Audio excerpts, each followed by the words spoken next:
menyandarkan hasilnya kepada orang yang kita bayangkan itu.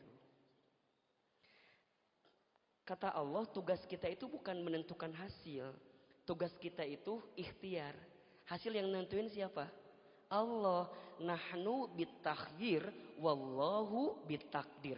Kita hanya tugasnya ikhtiar. Allah yang menentukan. Kadang yang bikin sakit, yang bikin jelek itu bukan kurang hebatnya ikhtiar kita, tapi kita menentukan hasil yang seharusnya Allah menentukan hasil itu, bukan kita.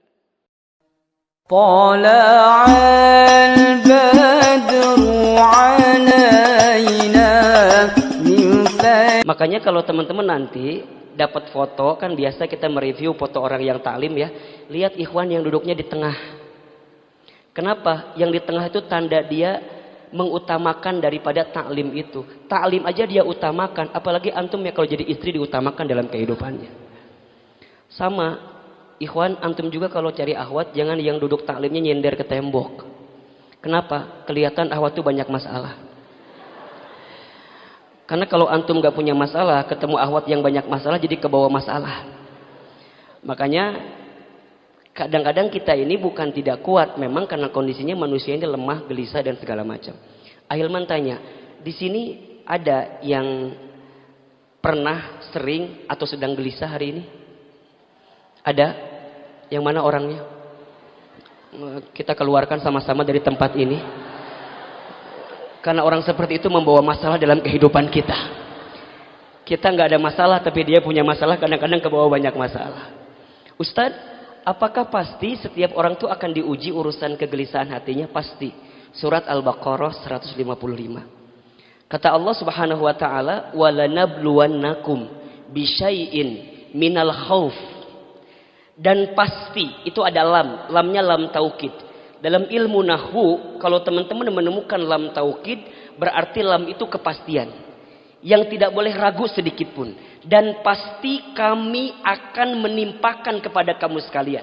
Apa yang Allah timpakan? Bisyai'in, dengan sesuatu. Di situ Allah tidak menuliskan bimusibatin dengan musibah, tidak. Allah tidak menuliskan dengan bibalain dengan masalah, tidak. Allah tidak menuliskan dengan sesuatu yang berat, tidak. Tapi Allah menuliskan dengan kalimat bisyai'in, dengan sesuatu. Menurut pakar bahasa Arab, kalimat syai'in itu menunjukkan sesuatu yang tidak akan pernah ada selesainya. Jadi bahasanya begini, teman-teman pasti akan dikasih masalah oleh Allah, yang masalahnya itu siap-siap akan terus bergantian masalah itu datang. Jadi masalah satu selesai, jangan happy dulu. Karena nextnya akan datang masalah yang kedua. Kalau masalah kedua selesai, jangan happy dulu. Karena nextnya akan datang masalah yang ketiga. Pasti begitu. Pasti begitu. Gampang lah ya. Kan sering gitu kadang-kadang kita mah. Pertama masalahnya nggak sakit-sakit banget sih Ustaz. Cuman saya itu gimana ya. Ngalamin banget. Suka sama orang. Dari kecil saya kumpulin foto ijazahnya. Saya simpen banget foto ijazahnya. Dari SD, dari SMP, dari SMA. Sampai dia kuliah dimanapun saya ikutin tuh kuliahnya di mana. Tapi jelek pisan Ustadz. Gak ada angin, gak ada ombak, gak ada hujan. Tiba-tiba dia nge-share surat undangan Ustadz. Dan yang paling nyesek, dia tuh nikah sama teman saya lagi Ustadz. Yang kemana-mana kalau saya curhat tuh sama dia. Ternyata dia di belakang, nikung saya dari belakang Ustadz. Nyeri tuh, nyeri. Di mana nyeri nak? Di dia tah. Kabayang ku kita teh. Kadang-kadang kalau udah bab satu selesai, siap-siap kita akan ketemu bab yang kedua. Biasanya kita belum bisa move on dengan yang lain, bener gak? Karena udah terlampau suka sama dia. Di setiap lembaran buku kita hanya ada foto dia semua. Ada foto dia semua. Itu move onnya nggak semudah yang kita bayangkan. Setelah itu mohon maaf, kita udah ngeklik banget sama dia, move onnya susah, ketemu orang baru. Berusaha untuk bisa terbuka. Tapi ternyata orang baru pun tak sebaik yang kita bayangkan. Dia pun sama nyakitin kita. Pelan-pelan nyakitinnya. Pelan-pelan. Kadang-kadang kita disakitin mending lebih baik sekaligus ya. Daripada pelan-pelan, bener teh sih. Lebih baik jelas ditolak daripada di PHP-kan. Sok. Kan kadang-kadang ikhwan banyak yang seperti itu kan ya. Bener teh. Oh enggak ya. Di sini mah enggak ya. Kadang-kadang kita tuh punya perasaan ke akhwat. Tapi kan kadang-kadang akhwat tuh mohon maaf. Kalau yang punya kualitas hikmah ya. Agak jual mahalnya. Bahalnya jual. Ujungnya teh liur, ujungnya teh pokoknya mah. Udah nungguin. Kadang-kadang ikhwan lebih pengen langsung aja. Erek-erek, mual-mual. Mun hayang-hayang. Mung-mung gitu kadang-kadang. Kadang-kadang ada tuh udah panjang. Terus kemana-mana bareng. 5 tahun nyicil motor tuh. Kemana-mana. Dek. Hanya dengan satu alasan. Kamu terlalu baik buat aku. Eta teh satu kalimat. Tapi kumahanya. Sampai sekarang belum ada jawaban. So kumaha coba.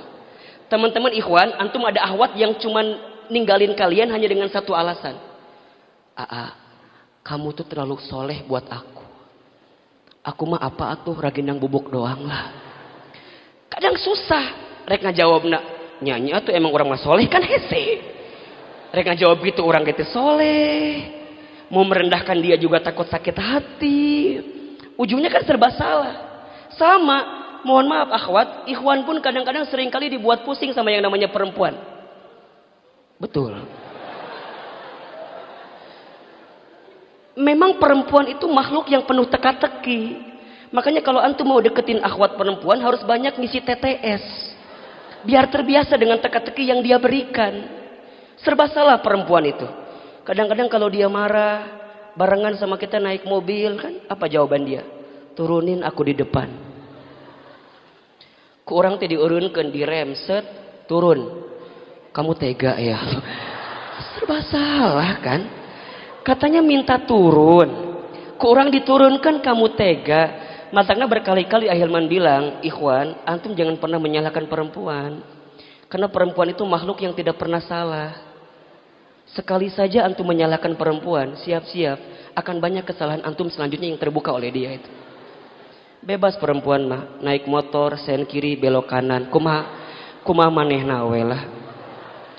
Jangan berani menilang dia karena kesalahan dia. Karena sampai kapanpun kita akan salah. Terus kumaha atuh kalau sudah begitu dua-duanya memusingkan, maka tidak ada tempat yang paling hebat untuk keduanya kecuali meminta pertolongan kepada selain manusia itu. Dan kadang-kadang yang bikin sakit hati kita tuh bukan kurang ikhtiar kita. Penyebabnya adalah karena kita terlalu menyandarkan hasilnya kepada orang yang kita bayangkan itu. Kata Allah, tugas kita itu bukan menentukan hasil. Tugas kita itu ikhtiar. Hasil yang nentuin siapa? Allah. Nahnu bitakdir, wallahu bitakdir. Kita hanya tugasnya ikhtiar. Allah yang menentukan. Kadang yang bikin sakit, yang bikin jelek itu bukan kurang hebatnya ikhtiar kita, tapi kita menentukan hasil yang seharusnya Allah menentukan hasil itu bukan kita. Betul nggak? Contoh, teman-teman kerja. Sebelum kerja, teman-teman sudah menentukan bahwa saya akan lolos tes pekerjaan itu. Pas nggak lolos, apa yang terjadi? Teman-teman pasti akan menyalahkan keadaan. Nah, hanya aku nggak lolos. Padahal aku kurang apa coba? IPK aku 2,8. Letih kata 2,8 mah. Aku kurang apa? Ini coba. Dari Bogor, naik KRL, bawa map. Basuh keringetan. Kesangan, interview udah menunjukkan yang terbaik, tapi kok aku nggak lolos ya? Ini mah pasti yang salah tukang interview nah.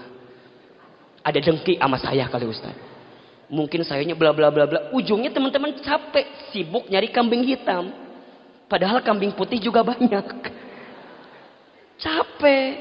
Teman-teman mohon maaf udah datang ke sekian akhwat.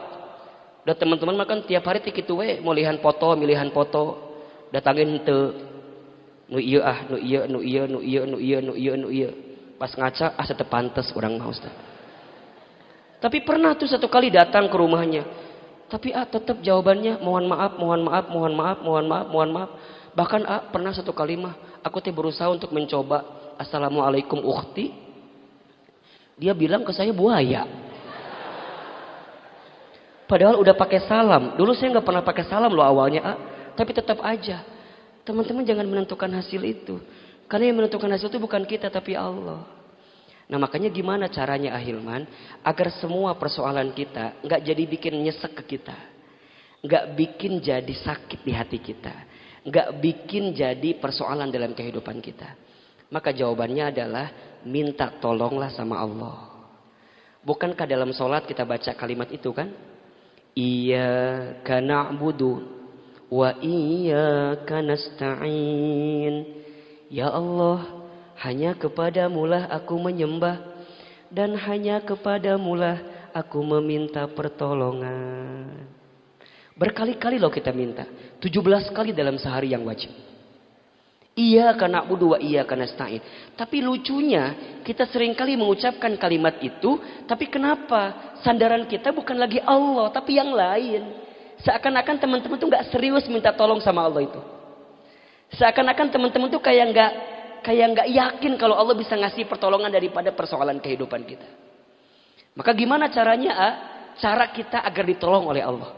Gimana caranya agar dari sekian banyak persoalan kita akan ditolong oleh Allah? Caranya ada 5.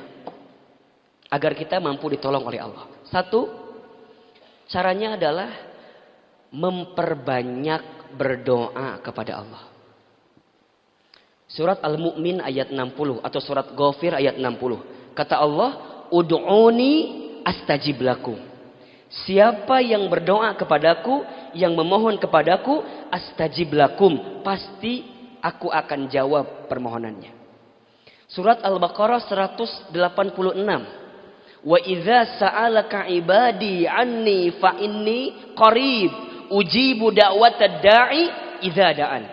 Apabila mereka bertanya kepadamu tentang aku, kata Allah, sampaikan, qarib, aku itu dekat. Pasti selama mereka mendekat kepadaku, aku akan jawab setiap permohonannya. Bahkan aku akan tolong setiap persoalan kehidupannya. Punten.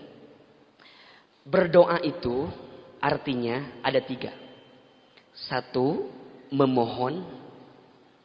2, meminta. 3, meyakini. Itu doa. طلع